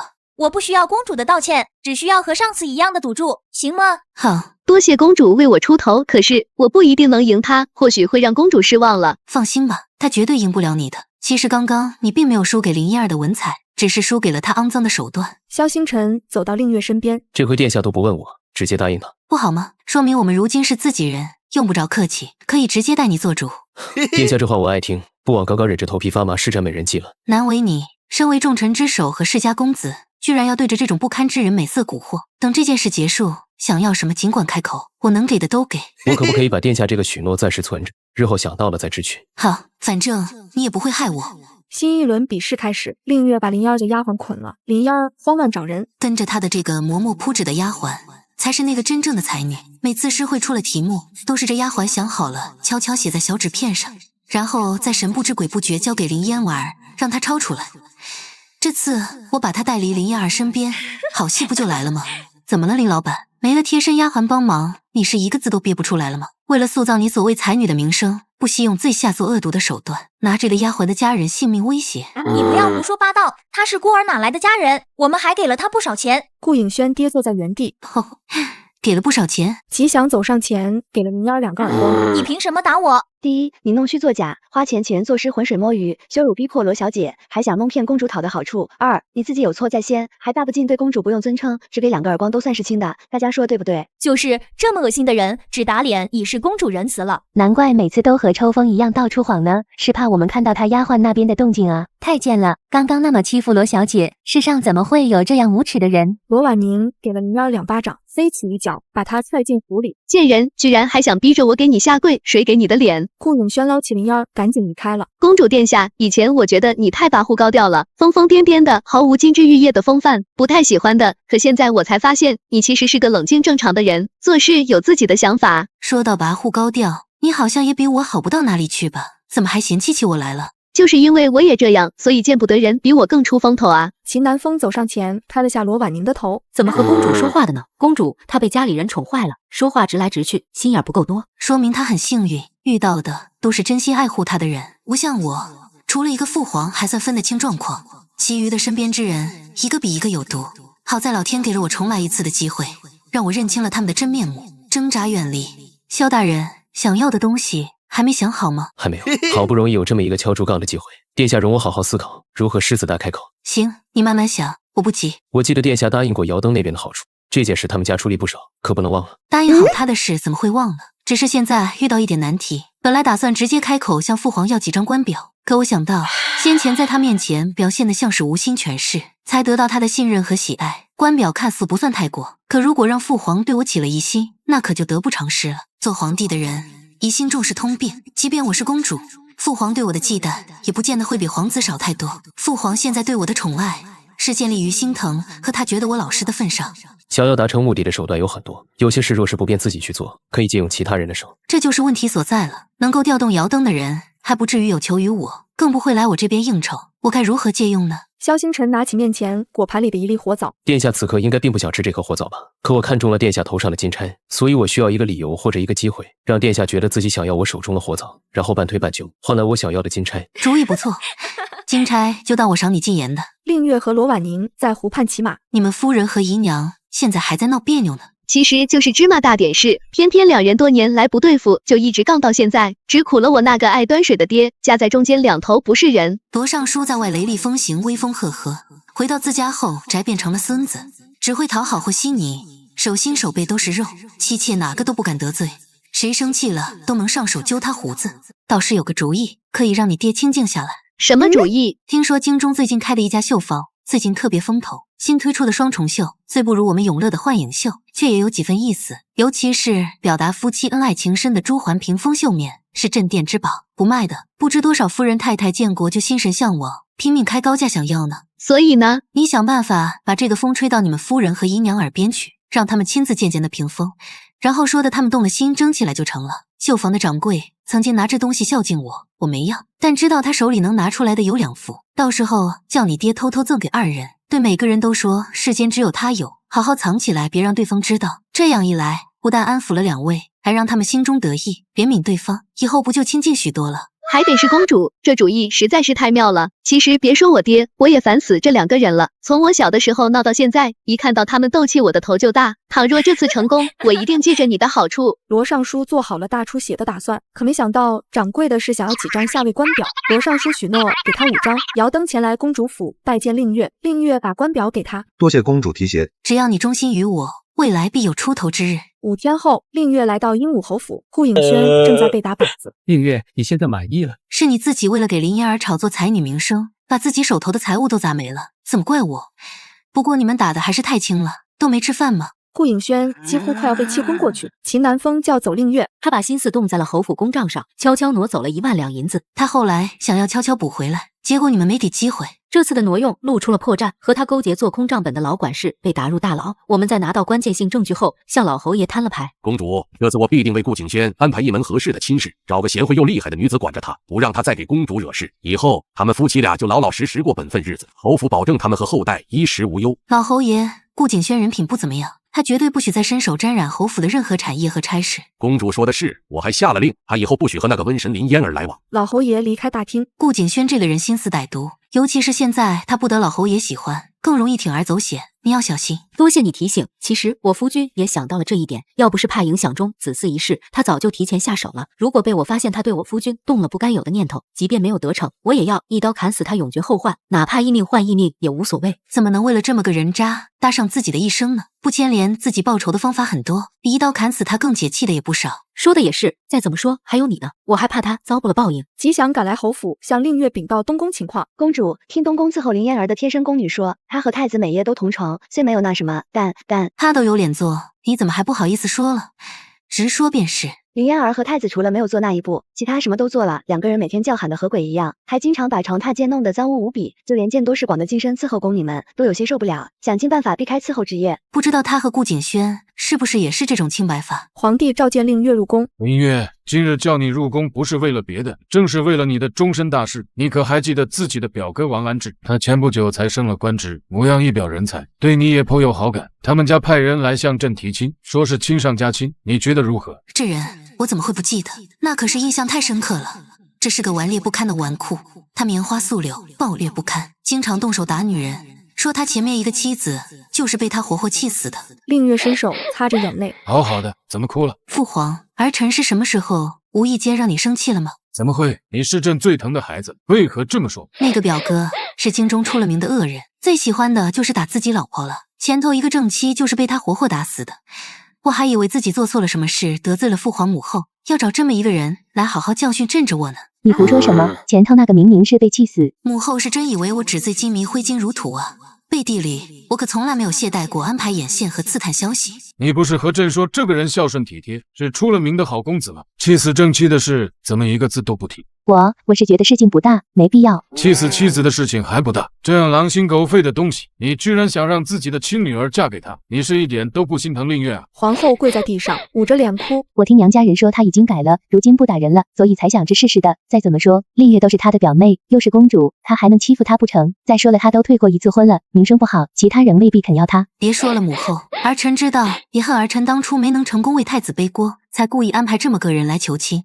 儿臣别说退婚，就算是和离，那也是尊贵的金枝玉叶，谁敢嫌弃？那是嫌弃父皇。糊涂东西，无知至极！从这起，你也在坤宁宫好好禁闭反省，3个月内不许出宫。皇后被人强行带下去。好孩子，朕不是有心的，其实有件事没有和你说。前不久有外国使臣想替他们的王求娶你做王妃，朕没答应。想着就你这么一个贴心的女儿，怎么舍得嫁得那么远？所以你母后一来说，又是亲上加亲，朕只想把你留在京中，无人欺负。父皇待儿臣的好，儿臣刻骨铭心，怎么会怀疑？只是母后那边对儿臣一直颇有意见，还请父皇日后对他的提议多几分留心。母后认定了太子才是他的倚靠，所以即便是亲母女，也未必真的想要儿臣过得好。这件事必须在父皇心里留下一根刺。说起来，你的年龄也不算太小，可以考虑定亲一事。不如你告诉父皇看中的公子，咱们把事情抢先定下来，这样你母后她就没办法插手。儿臣没有看中的，也不想成亲，只想一辈子快快乐乐的做父皇的宝贝女儿。说什么孩子气的话，即便你成了亲，也是朕的宝贝女儿。那不一样，女子成了亲，就会被教导以夫家为重，不能和未嫁时一样时常回娘家了。就算夫家看在天家的面上，不好阻拦，可说出去，外人还要怪父皇教不好女儿呢。朕听说你和那萧首府一直来往频繁，他又是个未成亲的，不如把你下嫁给他。儿臣和他只是普通好友，不是男女之情。父皇不要乱点鸳鸯谱，耽误了人家的姻缘。儿臣现在没有喜欢的人，如果有，一定会告诉父皇的。那就好。令月你性子单纯，她心深权重，就算是公主，她想要拿捏也易如反掌。施家人口复杂，规矩多，朕怕你嫁给他后就不像现在这么潇洒快活。和这种人做夫妻不好，还不如一直做朋友，有他护着你，朕也放心些。父皇是天下最心疼儿臣的人，那天父皇不在了，儿臣也跟着。不许胡说，要是被外人听到，朕也保不住你。以后驸马的人选，朕亲自把关考验。你这傻孩子，口无遮拦，毫无防范，真是让朕操心。令月离开皇宫后，直接前往萧家。他将皇宫中和皇帝的对话告知萧星辰。你是怎么想的，父皇？他到底是什么意思呢？要是我没猜错的话，皇上是心疼殿下，不希望你趟浑水，只希望你平平安安度过简单快乐的一生。那浑水是指你吗？可是你虽然是首辅，却并没有参与其他派系间的争斗，只一心效忠于父皇啊。不参与和不能参与是两回事，现在不下场，不代表以后不下场。况且我在朝中还算是说得上话，算得上自成一派。皇上顾忌我理所应当，他希望殿下和我保有一定界限，也是不愿意日后和殿下站在不同的立场，父女走到翻脸那一步。好像懂了父皇的苦心，做好友不一定利益深度捆绑。萧星辰的好友很多，其中甚至还有太子那边的人，但做夫妻就不一样了，尤其是生了孩子后，更是一条船上绑死的人。可惜的是，我不打算领情，我也希望父女和睦，不要走到兵刃相接那一天。可这个心愿是有前提的。殿下是怎么想的？父皇大概怎么都想不到，我已经下决心置自己的手足于死地吧。我和父皇早就站在了不同的立场，只是他暂时没有察觉罢了。他低估了陆辉对林一儿的狂热痴迷，也低估了我对他们这伙人的认识和仇恨。我和陆辉只能有一个活到最后。令月正在殿中吃水果，吉祥跑过来汇报：禀公主，皇后娘家才升任4品武官的职次，就是先前说过气死过妻子还妄想娶公主的那位王公子，昨儿出事了。你是说王安志？他喝花酒醉了，回去的时候遇到了一伙歹人，不知起了什么冲突，被重重打了一顿，据说是彻底伤了那处，往后都再也去不了花楼了。以后岂不是不能叫他王公子，要改叫王公公了？老天有眼，恶人自有恶人磨。听说他好像还没有孩子吧？母后得知自家侄子成了这个德行，大概率又把锅甩到我头上，恨我恨得眼睛出血吧。不过债多了不愁，反正他恨我的缘由太多了，再添1、2件也无所谓。自从看清了母后的真面目，我就知道他这辈子都不会出自真心待我，对他没有任何期待。王嬷嬷奉皇后的命来到公主府骂令月，公主你也实在是太恶毒了，那可是自家的表哥啊，做人留一线，日后好相见。难不成公主是打算和自己外家彻底撕破脸吗？别在这好了，回去告诉母后，不是我做的。如果是我，怎么可能只废了他的子孙根，连他的命都保不住好吗？如果不是公主，为什么那伙人丢下？如果王家再敢生出什么不该有的心思，小想他们不配之人，下一次的教训就不止这个了。这么一句话，我脑海中忽然闪过一个人影，但不太确定。那么优雅从容的人，怎么会用这么直接粗暴的手段？感觉不太像他的画风。难道公主想到是谁了？没想到，你们回去好好调查一下，查出来结果一定要告诉我，我要亲自带礼物上门道谢。王嬷嬷气呼呼地离开。晚间，令月让吉祥请萧星沉入公主府。殿下唤我来，所为何事？王志安的事是你找人做的吗？是。为什么？他认为所品德败坏，王家并不是没有合适的未婚男子，却安排这样的人求娶，无疑是对殿下的挑衅和侮辱。我只是想让王家知道什么事该做，什么事不该做，下次在越线时好好掂量掂量。废了他身子不过是个小小的警告，倘若他们继续不知死活，我有的是办法让他们后悔。多谢你为我打抱不平出手，往后有需要帮忙的时候别客气，尽管来找我。我现在就有个大胆的请求，望殿下许可。什么请求？我与殿下是妾邻，平日里来往的次数也多，每次绕远路过来，实在是太费时费力了。恰好我那边花园与殿下这里的花园相接，不如直接打通墙壁，开一条小道，以后无论去哪个府里都方便。殿下觉得呢？说的也是，就这么办吧。不过是开一条道罢了，随时可以再关上。而且，萧星辰也是对我极为忠诚友善的人，我没有理由拒绝。令月回到寝宫，问吉祥商行的情况。喜乐那边刚刚送了账本过来，公主可要看？令月翻看账本，新商行依旧是大赚的，只是永乐商行比先前少了许多，有些不正常。要不让奴婢佳丽那边派一些靠谱的人去查一查，看是不是有人在做手脚，尽量不要打草惊蛇，查到证据就立即回京禀报给我。过了3天，吉祥家的人很快调查出结果，来公主府汇报。公主果然是出了蛀虫，拉帮结派，互相包庇做手脚，中饱私囊，少说吞了10万两银子，把他们打入大牢，严刑拷打，追回银款。公主只追回来3万两，剩下的去向不明。那就继续往下查。半日后，吉祥带来消息，你是说是顾景轩那个贱人？怎么他又蹦跶起来了？上次不是被老侯爷打得起不来床吗？回公主，正是他，而且根据查探，甚至还有些公主府内的门客也参与其中。白吃白喝不做事，我可以忍，可居然和我的仇人勾结在一起，本公主必须要杀鸡儆猴。令月把这些门客五花大绑到正厅院中，二话不说，上来就是一顿鞭子猛抽。你动用私刑屈打成招，这不合律法。私刑不过是抽几鞭子，算什么刑罚？本公主是父皇最疼的女儿，你们让我不痛快便是藐视天家，就算打死也是该的，顶多关我几天禁闭，这也是律法。我劝你们还是趁早招了吧。若公主向皇上撒个娇，你猜他肯不肯把你们丢到锦衣卫的审讯牢房中去？那锦衣卫何等手段，想必你们都有所耳闻。进去了少说扒一层皮，全尸不保也很常见，没有什么话是从你们嘴里掏不出来的。何苦现在嘴硬，后头受大罪呢？锦衣卫身为父皇直属的刺探审讯机构，他们出了名的铁血无情，心狠手辣。但凡是进去不老实的，全尸不保都算是轻的。是顾景轩偷偷找到了我们，许以好处，并表示自己承担一切责任，要我们帮忙出面替我介绍几个人进铺子，其他什么都不用做，到时候我就分你们3成银子。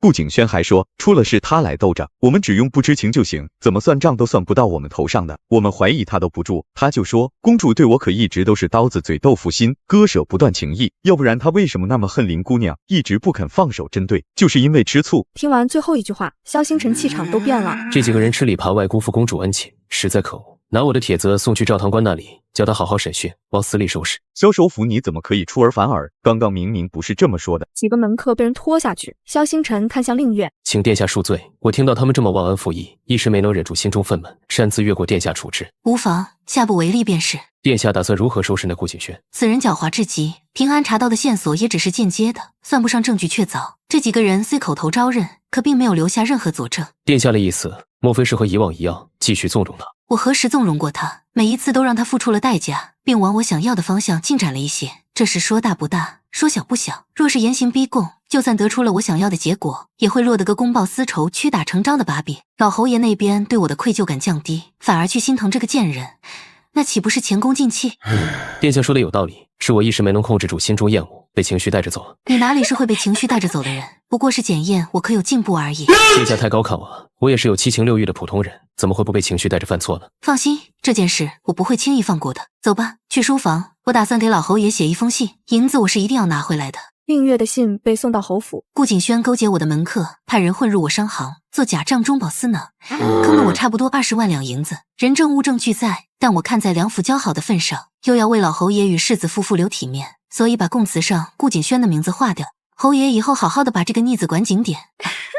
这次我忍了，下次可没这么好的事了呀。2个小时后，秦南风亲自带人登门，他要下跪行礼，被令月拦住。你我之间何必这样，反而生分了？况且也不是你们的过错。就算不是我们的错，但你忍下这件事也是看在我们的面子上，别的也不多说了，请你来我们府上一趟吧。老侯爷和我夫君他们都等着了，今天不让你彻底出气，这事儿没完。能不能把萧公子也带着？当然可以。多谢殿下体恤，知道我一心想看热闹，又不好意思开口，如此照顾。令月和萧星辰一行人浩浩荡荡到侯府后，才一进内厅，就看到被打得几乎不成人形的顾影轩满身血迹狼狈，被五花大绑跪趴在厅中央。老侯爷何必如此？为了一个不孝子孙把身子气坏了，倒是不值得。家门不幸，出了这么个混账东西，真是没脸去见列祖列宗啊！要不是公主你宽仁大量，堂堂侯府公子去骗取别人商行的钱，这事要是传出去，足够我们顾氏一族抬不起头一辈子了。老侯爷可千万别这么想，龙生九子各有咸鱼，谁能保证子孙个个都坦荡出息呢？总有个把老鼠屎混进米里。更何况侯府这一只子熙暂不繁盛，他好歹也是老侯爷唯二的血脉，若是打出什么事来，后果更严重。我吃点亏没事，可不能让侯府断后啊。秦南风捧来一个匣子，这里头是我们对公主的赔偿，这畜生拿了20万，我们赔双倍。从今往后，老身为公主马首是瞻，让老头子往东绝不往西，谁敢当前面说公主一句坏话，且先问问我手里的长刀。老侯爷这等诚恳道歉，殿下也不是心胸狭隘之人，此事往后无需挂记了。只不过二公子似乎是一个不长记性的人，上次被打得不轻，却完全没有悔改之心，反而变本加厉。这次公主看在侯府的面上放他一马，下次若是惹了不能惹的人呢？萧首府的意思是，既然留他的目的是为了留种，而不是在外招摇惹事，何不直接打断他2条腿，咬在侯府内，再寻几个身子结实的房里人为他留几个血脉呢？顾二公子如此胆大妄为，不就是仗着府上人丁稀少啊？等有了孩子，像是他的底气也不会那么足，知道老老实实了。不错，这个办法不错，我这就打断他的2条腿，让他以后想偷偷溜出去都难。够了，这件事到此为止吧。他若不悔改，就算真的断了腿，照样要爬出去生事，反而还心中怨恨，日后生出更大的祸端来。更何况他成了废人，不过是给侯府增添议论负担。老侯爷不如多派些人把他盯紧点，尽早找个厉害些的儿媳看管压制住他。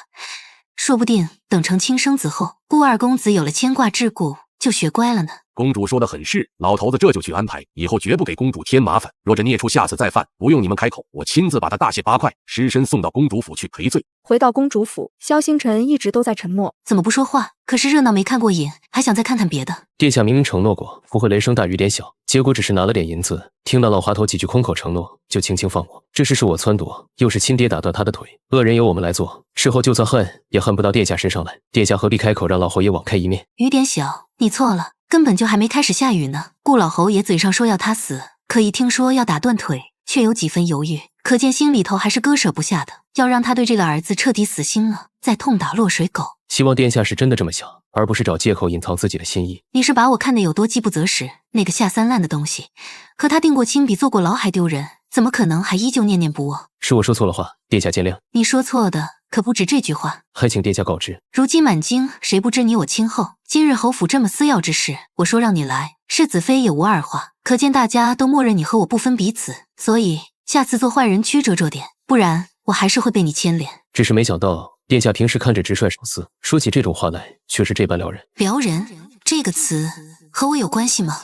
萧星辰离开公主府，令月让吉祥去调查了刘皇商家的一位小姐。禀公主，刘家小姐还没出嫁，但已经定了亲。定了亲算什么？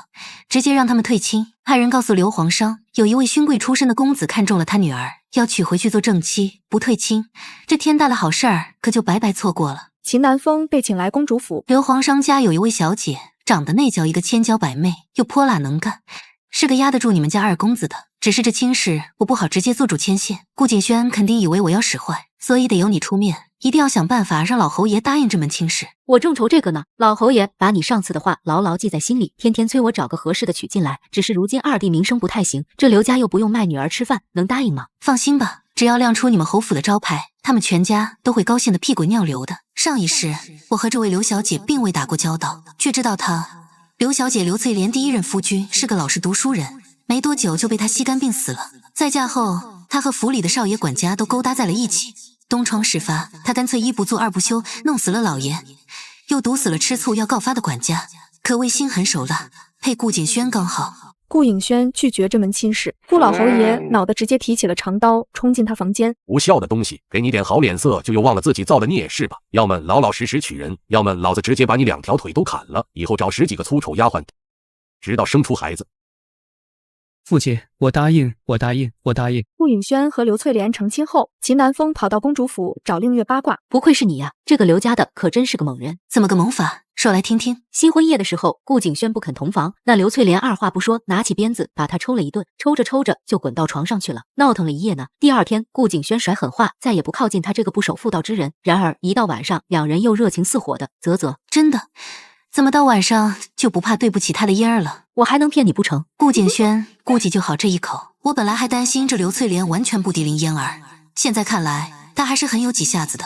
这才多久就拿捏住了顾景轩，等他日后骑在顾景轩头上作威作福，不知道林嫣儿听到他的顾哥哥和新婚妻子如此恩爱，会是什么反应呢？不等林嫣儿有动作，白河决堤，南边2个州府遭了灾。令月抱着小钱匣进宫求见皇帝。还得是公主呀！皇上一听你来，皱着的眉头都松快了，还请公主多陪皇上一会儿，让他高兴些。令月给公公塞了片金叶子。这些时你们辛苦了，这点东西只当是我身为父皇女儿的一点心意吧。多谢公主殿下。令月进入御书房，不是说了好几次，过来了就直接进书房，又没什么你不能看的东西，非要在外面等那么久。父皇让我随便进书房，是疼女儿，所以我才更要为父皇着想，方能回报这份疼爱。还是朕的令月好，每次见你时，朕才能体会到寻常人家的天伦之乐，不像你那些兄弟姐妹。萧星辰曾经告诉过我，凡事都要有个度，清醒懂事固然好，可更要时不时故意露出点破绽，才能让多疑者彻底放心。在父皇面前，尤其是要如此，因为他们是先把父皇当皇上，其次才是父亲的。父皇可别把我这话拿出去说，不然兄弟姐妹们都要被我得罪完了。好，朕绝不拿出去说。对了，乖女儿今天来所谓何事？令月赶紧把手里的匣子递给皇帝。父皇，我听说水灾国库缺钱，这里头的钱是商行郭明正大赚来的。女儿没什么大用，只会做点小生意，解决不了朝堂上那些事，但是也想为父皇分忧。父皇别嫌弃少，这是我能拿出来的全部了。皇帝把钱匣重新递给令月。好孩子，你拿回去吧。父皇是嫌少吗？我可以把铺子也……大齐好歹也强盛了这么多年，不至于一场涝灾就负担不起，更不至于要朕的公主掏空家底。现在外头闹，只是派系之争和分赃不均罢了，不是国库的问题。这么复杂呀？你也别只顾着做生意，偶尔也要学一学朝堂上的事。学不学？反正我只想做个富贵闲人，学这些做什么？还是做生意轻松，反正有父皇罩着我，出了什么事往宫里跑就是嘛。又胡闹了，朕自然可以替你做主，可总有朕顾及不到的小地方，得靠你自己。萧星辰那么一个狐狸在你身边，好好跟着他学些心眼儿，别天天只知道和他吃喝玩乐，把朕的首辅当小官儿用。也没有总这样。等等，父皇你派人监视我？你这财神娘子名声都快传到境外去了，用得着专门派人监视？不用朕打听，多的是人在朕面前说你嚣张奢华，要你收敛呢。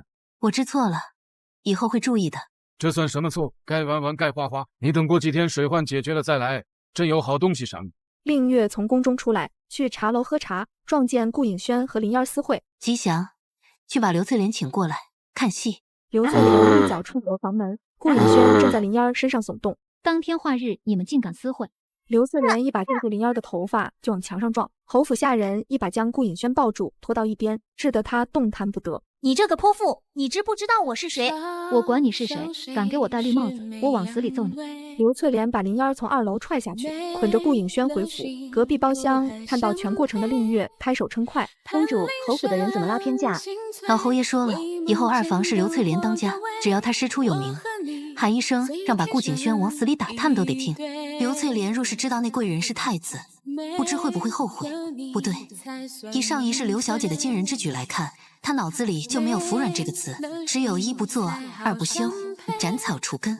刘翠莲哭哭啼啼的往老侯爷面前一跪，公爹在上，儿媳不敢撒谎，那么多双眼睛都看着你。他瞒着我去外头见女人，看到我过去抬手就打，要不是侯府的人拦着，我就要被他们俩打死了。你这个畜生，那女人给你灌了什么黄汤，为那个女人疯成这样，简直是匪夷所思。看来老夫不动真格的，你是吃不到教训了。去拿老子的长枪来，还有先皇御赐的免死金牌。父亲这是为了什么？老子要去一枪捅死那个祸害顾家的贱人。别说他只是太子的姘头，哪怕是太子妃也不行。反正我这老东西没几年好活，临死前把那贱人带走也值了。爹，我错了，我真的错了，你不要伤害叶儿。公爹，你是一家子的主心，可千万别做傻事呀。还是儿媳去吧，反正儿媳一条贱命不值钱，为了侯府的将来，值得。你说什么？爷，我说错了，我知道错了，求您别去太子府啊。秦南风来到公主府，顾景轩挨了一顿狠打，就这夜里刘翠莲还不消停，听说他准备了助乐的药酒，顾景轩想歇息，就是一顿臭骂和鞭子抽，逼着他再来。你这亲弟妹和顾景轩挺配的，换个稍微弱点的都压不住他，说不定不等咱们报仇，他就先被这个女人吸死了。那你可得好好提点着他，顾景轩是他未来的富贵保障，省着点用。好，我回去就对他说。那林嫣儿回东宫后比顾景轩好不到哪里去。刘翠莲之所以闹得这么大，是因为看到了不该看的东西。林嫣儿回到东宫后被陆辉训斥，你就那么喜欢他吗？宁可欺骗我也要和他相会，还和他搞在一起。好，既然你已经是残花败柳，那我也用不着疼惜你了。陆辉越骂越激动，直接把林嫣儿给睡了。等看到了床上的血迹，抱着林嫣儿求原谅。你把我的清白玷污了，我脏了，我再也不是那个冰清玉洁的女子了。你这样叫我还怎么有脸去见他？陆辉想要跪下求原谅。殿下，使不得，你是大齐的储君，这样会折林姑娘寿的。是啊，若是被皇上知道，一定会生气。殿下不知分寸，也要把林姑娘赐死的。我绝不能这么糊里糊涂就把身子给你，我要名分。我一定给你名分，让你风光大嫁。并月把事情告知秦南风。好家伙，我是真看不明白这个贱人了。他的目的一开始就是做太子妃，为何还要对太子三心二意呢？因为他贪婪啊，既想要太子妃的身份与好处，又想要其他男人们的爱慕殷勤。该说不说，这个女人是有点邪门，明明有眼睛的人都看出来她是什么货色了。那些男人还被她不离不弃，死心塌地的，怕不是给他们下了什么蛊？得亏他只能让太子和顾景轩发疯，要是他看中谁就能给谁下蛊，那可就乱套了。不止2个，还有谁？先前他开绣坊赚钱那慧儿，不是和你比着到处花钱吗？一来二去的看中了戏园里的一个戏子，还要给他赎身带走。那戏子开始宁死不从，后来林嫣儿说了些奇怪的话，那戏子就也疯了一样痴缠他，只是被太子处理掉了。陆辉想要跪下求原谅。殿下，使不得，你是大齐的储君，这样会折林姑娘寿的。是啊，若是被皇上知道，一定会生气。殿下不知分寸，也要把林姑娘赐死的。我绝不能这么糊里糊涂就把身子给你，我要名分。我一定给你名分，让你风光大嫁。并月把事情告知秦南风。好家伙，我是真看不明白这个贱人了。他的目的一开始就是做太子妃，为何还要对太子三心二意呢？因为他贪婪啊，既想要太子妃的身份与好处，又想要其他男人们的爱慕殷勤。该说不说，这个女人是有点邪门，明明有眼睛的人都看出来她是什么货色了。那些男人还被她不离不弃，死心塌地的，怕不是给他们下了什么蛊？得亏他只能让太子和顾景轩发疯，要是他看中谁就能给谁下蛊，那可就乱套了。不止2个，还有谁？先前他开绣坊赚钱那慧儿，不是和你比着到处花钱吗？一来二去的看中了戏园里的一个戏子，还要给他赎身带走。那戏子开始宁死不从，后来林嫣儿说了些奇怪的话，那戏子就也疯了一样痴缠他，只是被太子处理掉了。什么奇怪的话？好像是什么你少清高，不过是个难度稍微高一点的攻略角色，只要是能选择的，本小姐想拿下你不过是时间问题。真是奇奇怪怪的，是那戏子还没疯时和其他人抱怨时提起的，大家都听不懂，没当回事。林嫣儿应该是有什么常人所不知的特殊手段，可以让男人对她死心塌地。她那么死地缠着萧星辰，是因为她也可以选择吗？暂时没见成效，只是因为难度高。若萧星辰也成了她的裙下之臣，那我这边可就麻烦了。秦南风离开后，萧星辰来了。殿下可是在烦恼忧心什么事？眼中的光彩都暗淡了几分。刚刚南风跟我说了林嫣儿和戏子的事。当初觉得这个女人不对，我便派了人接近调查。她的嘴本就不太紧，喝了酒更是为什么说是被我的人套到了不少话。也是，连我这个新手都知道培养眼线获取情报的重要性，她怎么会想不到呢？都套到了些什么信息？她应该是有一样神秘的邪术，可以收服男人的心，彻底为她所用。只不过这邪术有着许多限制。殿下放心，我一定尽早探出这邪术的弱点，不会让它威胁到你的。其他人倒是无所谓，唯独你，倘若他把你彻底收服，整个大齐或许就没人可以拦得住他了。殿下何不索性抢在他之前彻底收服了我，这样两全其美，再也不用担心被人挖去臂膀。你若承认自己是我的臂膀，又何来彻底收服一说？难不成你现在对我的忠诚并不牢靠，还需要我用别的手段再稳固一番？殿下说的是我冒昧了，还请殿下恕罪。无妨，你我也是我亲密好友，私下开玩笑算不得什么。说正经的吧，他那邪术你可有应对之法？无需应对，要是没猜错的话，我不在可以被选择的范围内。真的吗？林依儿酒后亲自说的，说为什么我这样的角色却不在攻略对象里，要是能点亮进度就好了。不对，或许是隐藏了，坚持下去总有机会的。诸如此类奇怪的话。如果哪天你对他改观，一定要告诉我，别藏着掖着，我不会为难阻止你。想怎么迷恋他都是你的自由。真有那天，我只会拿剑杀了自己。被这样的人迷惑驱使，又给殿下添麻烦，还不如死了。别胡说，真有那天，我会尽力先把他杀了。你可别自寻短见，为了一个贱人折损萧星辰，他林燕儿也配？令月能否发现萧星辰的爱慕之心，又能否瓦解林燕儿的阴谋呢？